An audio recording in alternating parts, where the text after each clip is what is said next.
রাধে রাধে বন্ধুরা, welcome back to my channel happy family ব্লগে তোমাদের সবাইকে স্বাগত। আশা করি সবাই ভালো আছে, আমরাও ভালো আছি। একটা নতুন ভিডিও নিয়ে চলে এসেছি তোমাদের সামনে। আর শীতের সকাল, দেখো আমার বাবু গাড়ি নিয়ে খেলা করছে, ওকে রেডি করে দিয়েছি। দেখো আমার বাবু গাড়ি চালাচ্ছে সকাল সকাল।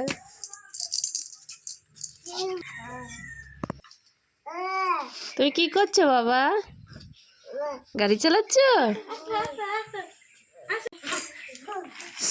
এই যে টুকটুকি, এই যে এই যে এই যে এই যে তাকাও তাকাও তাকাও, দেখো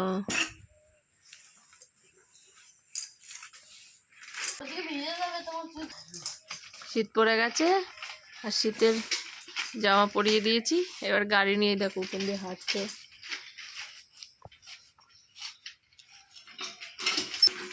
এই দেখো বাবা গাড়ি চালাচ্ছে। চলো এখনো এক পা করে মানে দাঁড়াতে পারে ধরে, আর এরকম গাড়ি এরকম চালাতে চালাতে হাঁটা শিখে যাবে তাড়াতাড়ি। তো তোমাদের দাদাভাই ডিউটি যাবে, তো ওকে চা করে দেবো। তাই দেখো সকাল সকাল ঘুম থেকে উঠে তোমাদের দাদাভাই চা খাচ্ছে। এরপরে চা টা খেয়ে স্নান করে তারপরে ডিউটি বেরোবে। ততক্ষণ আমি এদিকে টিফিনটা রেডি করে দিই।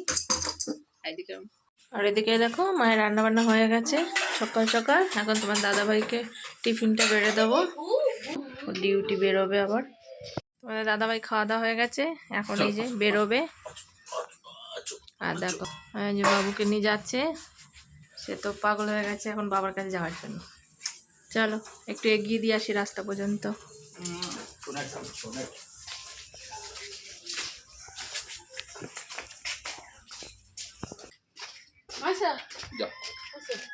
এখন আসবে না। রাধে রাধে, বাবাকে টাটা করো। ঠিক আছে চলো, সাবধানে যাবে। এখন গেল আর সেই রাতে আসবে।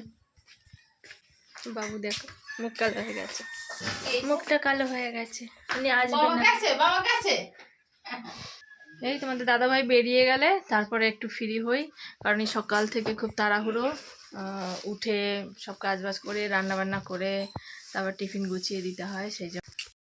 তো তোমাদের দাদাভাই বেরিয়ে গেছে আর আমাদেরও স্নান দান হয়ে গেছে, তাড়াতাড়ি করে স্নান করে নিলাম। সকাল দিন স্নান করা হয়ে যায়। আর বাবু ওকেও স্নান করে দিয়েছি, খেয়ে দিয়ে ঘুমিয়ে গেছে। এবার আমি খেয়ে নেব। আর এই দেখো আমার গপুকেও খেতে দিয়ে দিয়েছি। এই দেখো আমার গিরিরাজ। আর এইটা আমার গপুর দিওয়ালির নতুন পোশাক, দেখো দারুণ হয়েছে না?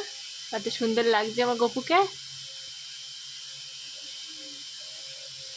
গপুকে না খেতে দিয়ে আমি খাই না, তো গপুকে দিয়ে দিয়েছি, এবার আমি খাবো। তো আবার রাতে এসে স্নান করে আবার পুজো দেবে। আর এই যে আমার সেই গপুর সেই হারটা তোমাদের দেখাচ্ছিলাম এর আগের ভিডিওতে। এই দেখো হারটা আমি বড় করে নিয়ে এসেছি, এখন দেখো কত সুন্দর হয়েছে। এর আগে ছোট ছিল, হচ্ছিল না, খুব অসুবিধে হতো লাগাতে। একটা সুতো দিয়ে আমি কোনো রকম পরিয়ে রেখেছিলাম, তো এখন এই বড় করে এনেছি, এখন দেখো পরিয়েছি, দেখো কত ভালো লাগছে। তো এই দেখো আমার গপু খেলা করছে আর একা একা কত কথা বলছে। আর এই যে তার দাদা ভাই বই পড়ছে, এটা আমার বোনের ছেলে, ও আমার কাছে থাকে। আর এই দেখো আমার গপু কোথায়, আমার গপু কোথায়? গপু তার মনের যা আছে তাই করছে, মনের মতো খেলা করছে।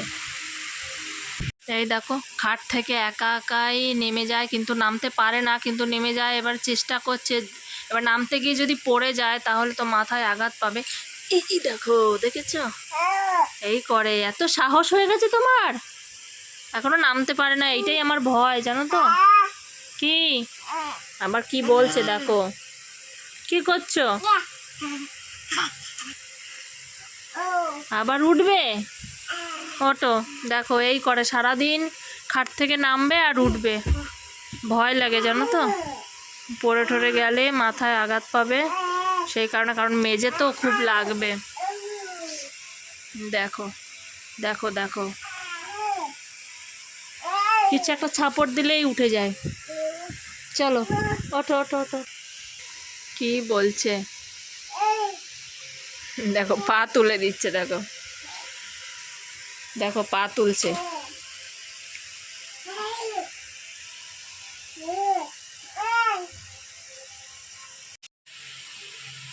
তো সারাদিন আমার বাবুকে নিয়ে মানে একা একা সামলে উঠতে পারছি না, সে কারণে মা আমার কাছে থাকে, তো মাও আজ চলে যাচ্ছে। আর বাড়িতে এখন পুরো আমি একা হয়ে যাচ্ছি। আর আমার বোনের ছেলেটা আছে, কিন্তু ও তো ছোট বাচ্চা, ওই বা ওকে কতক্ষণ রাখবে, কিন্তু ওর কাছে একটু রেখে আমি একটু থালা বাসন ধোয়া বা ও ধরলে আমি তাড়াতাড়ি করে একটু খেয়ে নিই। নাহলে তো সম্ভব না, এত ছোটো বাচ্চা নিয়ে খুব কষ্ট হয়। যারা এরকম আছে যাদের ঘরে ছোট বাচ্চা, তারা জানো। আর বিশেষ করে যাদের একার সংসার, একাই সব কিছু করতে হয়, কেউ করে দেওয়ার মতো কেউ নেই বা ধরার মতো কেউ নেই বাচ্চাকে, তো তাদের কষ্ট সেটা বলে শেষ করা যাবে না। সেটা একমাত্র যার ঘরে ছোট বাচ্চা আছে সেই মাই ভালো বুঝবে যে তার ওপর দিয়ে কতটা ঝড় যায়। তো আমারও সেরকম, আমারও সেইভাবেই দিন চলে যাচ্ছে। আর মা চলে গেছে, আর তোমাদের দাদা ভাইও বেরিয়ে গেছে দেখলে। তো এখন বাড়িতে পুরো আমি একা, আমার বাবু আর মানে বোনের ছেলেটা আছে। তো ওই তিনজনকেই নিয়ে মানে সারাদিন আমার কেটে যায় এই তিনজনে মিলে। আর ও যখন ঘুমোয় তখন আমি যা করার করে নিই, না হলে তো আমার আর সময় নেই, কারণ ওকে রেখে এখন যাওয়া যাবে না। ও এখন খাট থেকে মানে নেমে যায় এরকম অবস্থা, মানে ও হাঁটতে পারে না, এক পা এক পা করে ধরে ধরে হাঁটে, মানে দাঁড়াতে পারে। আর খাট থেকে নেমে যাচ্ছে, কিন্তু ওর নামার সময় তো ও নিজে ভাবছে না কি আমি পড়ে যাব বা কিছু হবে আমার, সেটা তো আর ওরা ভাবে না। ওরা তার সেই বাচ্চা মানুষ, ওটা সেই ভাবনাটা ওর মধ্যে এখনও আসেনি। তো যাই হোক, কিন্তু আমার ভয় লাগে এবার যে ঘুমিয়ে থাকলে যে আমি তাড়াতাড়ি করে যাব একটা কাজ করতে, কিন্তু তখন যদি একটা কিছু বিপদ হয়ে যায় তখন তো তার আর শেষ থাকবে না। যাই হোক, সেই ভয়ে কোথাও যাই না। ও ঘুমোলে আমি ওর পাশে বসে থাকি, আর যেহেতু বোনের ছেলেটা আছে ও পাশে বসে থাকে, যতক্ষণ বাবু ঘুমোয় আমি সেই ফাঁকে কাজগুলো করি।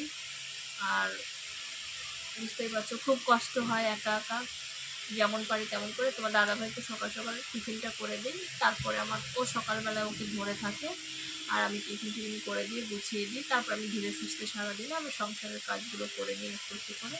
এখন রাতের রান্নাটা বাকি আছে, ওটা নিয়ে একটু টেনশন আছে, কারণ মা সকালে রান্নাটা করে দিয়ে গেছিলো, তো সকাল থেকে দুপুর পর্যন্ত আমাদের চলে গেছে কোনো অসুবিধা নেই। তো রাতে তো এখন তোমার দাদাভাই রাতে আসবে, তো তার জন্য তো গরম গরম ও ভাতটাই খায় রাতে। ও দুপুরে রুটি করে দিই, মানে সকালে রুটি করি, সেটা দুপুরে টিফিন নিয়ে চলে যায়, আর রাতে এসে ভাত গরম গরম ভাত খাবে।